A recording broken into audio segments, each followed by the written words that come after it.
Hello, everybody, and welcome to another episode of the Reality Roundtable. I'm your host, Jonathan Brown, and today I have a special guest with me. His name is Josh Carringer. He's the president of the Brothers of Nubian Descent, aka Bond, here at South University of South Carolina, amongst a lot of other things. Would you like to tell us some of those other things too? Um, well, it's Joshua Carringer. Carringer? Carringer. My bad, I got your Just throw name it in wrong. there. But I mean, I'm just president of Bomb for right now. I was an event director for Homecoming Commission.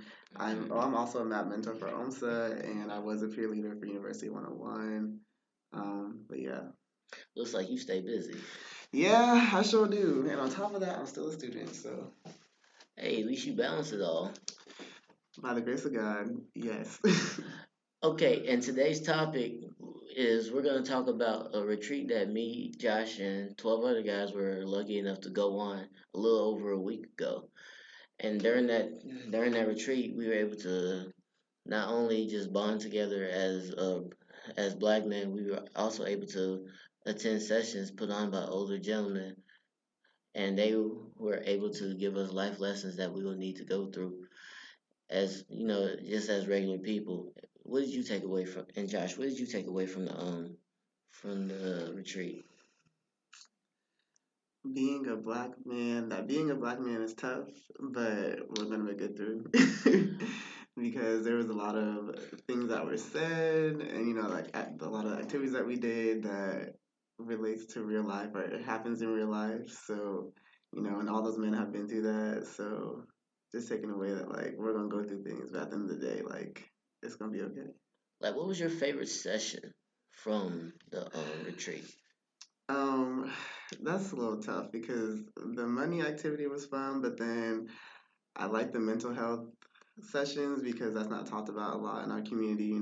So that was the that was one of we had two sessions about that kind of. So those two were my favorites, I think.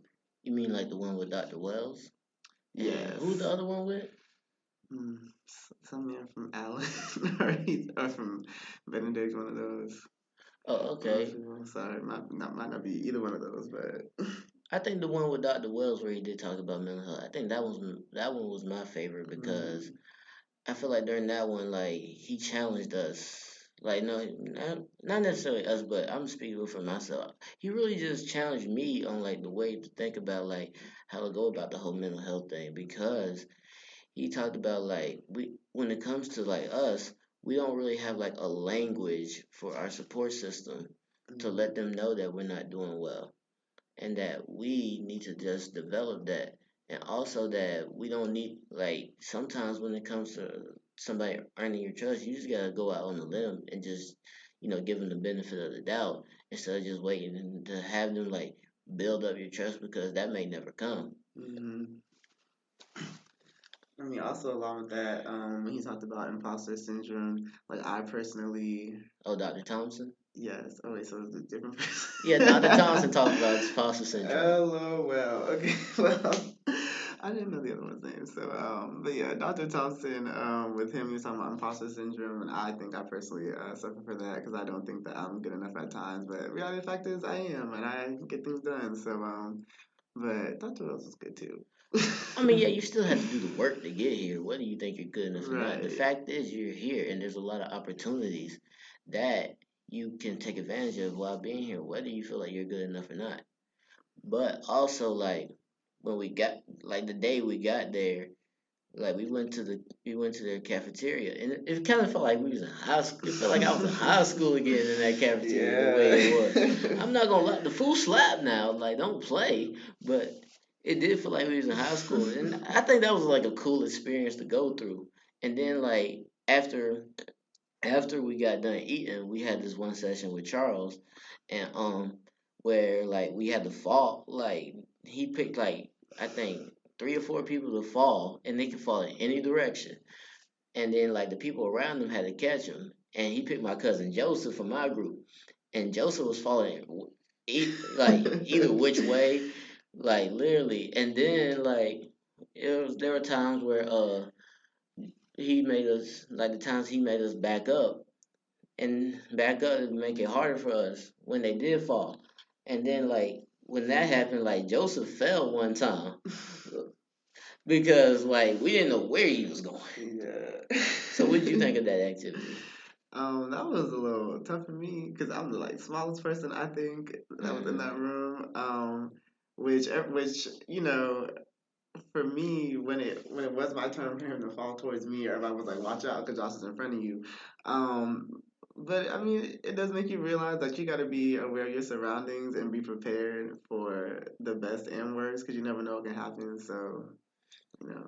I also think that a lesson that could be taken away from that session is like you really have to pick the right people to be around you Hmm. because like whenever you're falling, you're gonna need them to pick you back up, and like just having that support system is like really important, especially for us especially during times like this.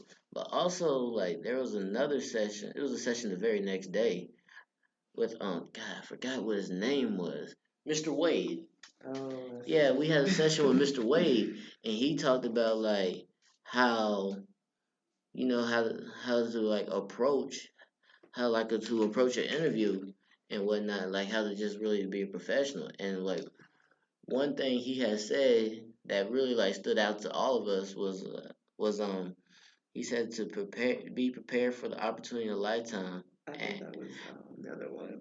I think that was Jalen. no, it was Mr. Wade. Oh, He said prepare okay. for the opportunity of a lifetime and for a lifetime of opportunities. And like what I took from that is like basically you really have to like stay ready so you don't have to get ready. Like what did you take away from that one session? From Wade, Mhm. I just think that like his whole backstory was interesting about how like he played the violin and he knew that people didn't mess with him and like but he made a decision to do what was best for him. Like he talked about his mom and how like he ended up staying with his dad and even though he had to stay on Mhm. the couch, like he had to do what was best for him. So at the end of the day, like you got to do what's best for you and you got to work through those circumstances and stuff like that to get things done because it is your life, so you got to make it. It's what you make it at that point. Mhm. And then like the next session we had was with Jalen Hmm. Hilliard, and what he talked about was like the whole grad school process. Are you going to grad school? Probably no. You can't Probably do it. not. I can't do it either. But I feel like with his session that it was helpful because some of the guys in that with us do like they do want to pursue grad school, and like Mhm. the way he broke things down, like the test that like they would need to take, and like the like how to study and like how soon they need to do things because with him he waited to the last minute to get things done, and like he was kind of scrambling with his options and where he wanted to go. But luckily, South Carolina offered him like a good package, so he took it. He came here, and like I just felt like his session like made things like a little bit smoother for the Mhm. guys who like really like listened and paid attention. And also like he told us that we need to practice our elevator pitch, which is like a quick 30-second pitch to somebody important that you might meet in the elevator. Basically, basically telling that person who might interview you later, basically telling your name, like what you do, and then like something. Did he say to tell him something interesting about yourself? He said like what you're interested in, like so like what you might be interested in doing, possibly within that company. Oh, that That can help you like get like improve like how that company is. yeah. Okay. And then like there was another session where Dr. Hamilton he talked about joining the Peace Corps, and like I didn't think that session would like appeal to me the way that it did because like I never thought about joining the Peace Corps, Same. but like the way he broke that down, like he like the country that he traveled to, he made it seem like it was like real cool because like the way he was interacting with the kids, like all the stuff he was able to do in the community, and like the projects that they were able to put together. And then like I mean, the government did pay for him to go there, and like they don't really give you much to go there. But he said Yeah. if you use your money right, it should be enough for you. Right, like when he said that you get like $10,000 afterwards, I'm like, okay, that sounds good. But if you think about it, you're there for like 2 or so years, and Mhm. like you usually would probably make 75,000 a year, and you just made Mhm. 10,000 for 2 years. So I mean, That's what I'm like. Okay, it sounds good and all, but like at the end of the day, you probably could have made more. But I think that it was great that we had those different Mhm. options displayed towards us because some people might not want to go to grad school and they might want to do something else, or they might want to go to not go to the Peace Corps and they want to go to grad school. So I think that was good that these Mhm. people came or these guys came and like displayed these options in front of us. And the thing about him, he said that the Peace Corps is actually for people who want to go to grad school. Like he said that people who is he like no, basically he said that Peace Corps is really for people who don't want to go in before they go to grad school. The unique thing about him is he went after grad school. hmm And his masters made him look more approachable, or made him more Hmm. approachable to them. Yeah, and it gave him like more options to what he wanted to do. And also like, hey, but you know that during, you know, in pertaining to this retreat, you know, I wasn't even gonna go. I really wasn't gonna go. It wasn't Same. until literally the week before Miss Shauna, aka Miss Top Two, but The not queen. two. Yes, she actually pressured me to go. But it was a good thing because you know I was able to try new things. You know, bond with some of the guys there because I knew some of the guys there, but there hmm were some guys I didn't know that I was able to get to know. But like I said, like I wasn't even gonna go, but then I was in black space like literally the week before. And like she looked at me, she like, Jonathan, are you going on a retreat? I'm like, no. She like, I thought you'd be the first one to sign up. You would think. And I'm like, nah, I'm not going. And then next thing you know, like she just kept talking to me and like basically I just said, yeah. I'm like, yeah, I'll go. I wasn't I don't know. I like hesitated before I signed up because I'm just like, I'm about to go. I don't know where we're going. I'm about to be stuck with all these boys. Like, but it turned out to be a good thing. Learn some things. Got to know some more people because I didn't know Dr. Wells beforehand, and Hmm. or I didn't speak much to Dr. Wade. So I'm Mr. Wade, whichever they go by. So yeah, that was. I mean, I'm glad I went. At the end of the day, it was a great experience. Like mind y'all, we were in Winterboro, South Carolina. That was in the middle of The nowhere. the ghetto. The ghetto, like mind you, the signal was bad on your phone. At least they had It Wi-Fi was a though. horror movie scene, Hey, at like least they had basically. Wi-Fi. Yeah, that. Hey, we still need to get our homework done, and the bus we had Wi-Fi too, so that was good. Yeah, they made sure we had Wi-Fi. That's the least. That's the least. Yeah, but we got there. There's no TVs. Which I think that was good because Yeah. you know we we do that all the time. Hmm. So it Yeah. made us forced to engage with each other. It's not even like people really watch TV nowadays. We're usually on our Yeah. phones. Yep. That's really what it is. But luckily, we can't be on our phones either because the service is bad.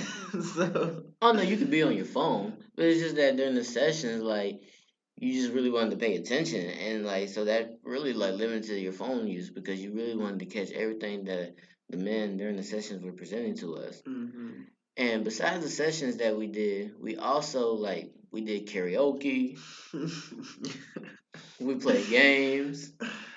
Like you were out there when we played basketball too, right? I was the sports commentator, I believe, sports host, and I was also the halftime show performer. So We had a halftime show performance. we did. It was very brief because I didn't think you guys deserved my talent. So. Oh wow!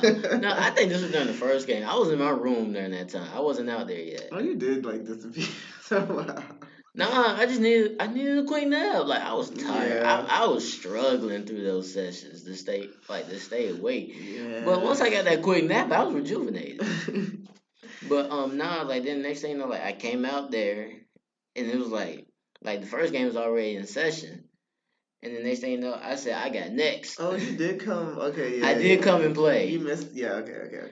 That's when I had to go because I'm not a fan of the cold at all. Yeah, I had Caleb and Joseph on my team. And like when we were playing, like I see Joseph was getting long winded. So I called timeout. I'm like, I need a sub. Like we got to get Joe out of here. Oh, that's when Donovan came in, right? Yeah, that is when Okay. Donovan came in. We won too. Donovan, I think he was scared to get in there. I don't I know don't, why. I don't know. We just playing ball. But like Darren was talking a lot of trash to me. But let it be known, I got buckets on him now. Well, his team won first, so they got the little bragging rights. So Whoa, I didn't play that first game where they won. In that first game, the other team blew the lead. They did. They had them, and then I don't know what happened, but it just started going downhill. And also, like during that trip, like before that, the Friday before that Saturday, like I had stayed up all night, which was not my best idea ever because like literally we were just in the room and like Oh we were just yeah. talking. And like some of the guys like really got some stuff off their chest that you wouldn't even think that they would talk about. Hmm. But I feel like that was good for us because like it helped us like get to know each other just a little bit better. Yeah. But yeah, me and Joseph stayed up for a long time. Not our best idea ever. Marvin went to sleep. So yeah. Let it be known that very next day I was in bed before 11 o'clock. I couldn't do it. Yeah, we were all up and you were knocked out. I'm old, dude. Like I said, when like I be telling people, when it comes to college, I've reached OG status. I can't be staying up like I used to. I ain't no spring chicken, okay? Mm, I feel that. But not like I just feel like the retreat as a whole like was a good thing because like it really like just forced us to try new things. You know, being able to get like a a little bit of mentorship from older men. I feel like we really need that, especially in our community. Hmm. It was great to have other people there because, like, most of the time we just go to Charles because he's our like new guy on campus and the only one Mm. that really interacts with us. But now, I mean, some of them aren't on campus like that or they're busy. But like now, we do see that we have options. Like Dr. Thompson is there, even though he might be busy a lot of times. Hmm. But it's nice to see that we have other people that we can go to. Like they were all nice and like you can reach out to me. Here's my contact information. This that, and the third. So it was good that we had these other people there in front of us. And I feel like like because of that trip, like I said, like we grew closer to those people. Like even afterwards, when we went to Back to Black, like the next week, like you could see like you could just see all of us like taking pictures with each other, like Hmm. interacting. I feel like that trip like kind of created the support system that Dr. Wells, talked about. Yeah, like they all, like most of them sat together, and we have a group chat, but it's for iPhone people. We have the group chat, so it's just it's nice to have like 12 and 14, 13 people, that you now can call your friends, and they're Yeah, I like have on a a deeper retreat group level. chat. We do. I'm not in it. We know. You gonna have to put me in it. We get you in there. We get you in there. Yeah, like, but yeah, I want to thank Miss Shauna for just putting this The on though. queen. She is. Like we said, top two, but not two. She really did put it together. Like I put that in her notes. Like like her plus other people at OMSA do like so much for us. And specifically like brother to brother, or like cousin conversations. Like she's always there. Or if she's not, she tries to be. Like she even brought her husband for us. That one time last semester. So she really is for for us. Oh yeah, and like the one lesson that I feel like was biggest for us was to take away a lesson and not a story. That was one Hmm. thing like we kind of said like over and over again Yeah. during that whole trip. Yeah, he took that from the map meeting, but we're gonna let him have that one. But it was a good tip, because you don't want to take away the whole person's life, but what's necessarily what they like told you or what you can take away from it, because one thing can be the most important thing versus all that other stuff. Like it's what you get out of it is like what really matters. And also, I feel like with that saying, like it makes people like have to actively listen to when somebody is talking to them because Hmm. they're not gonna just outright tell you what the lesson is. You kind of have to like peel and pick like what the lesson is in between the lines of what they're trying to say. Right, because everybody takes everything differently. So like, you might have got something different out of it than I did. So Well, that's today's episode of the Reality Roundtable. I would like to thank Josh for being my guest, and thank you. also I would like to thank OMSA for putting on that retreat. And if you're a student, if you're a black man at USC and you get a chance to go on this retreat next year, I strongly suggest that you go. You will be able to gain new brothers after during the trip, and it will create a bond that you will have for more likely the rest of your life. And until then, I'm Jonathan Brown, and I'll see you later.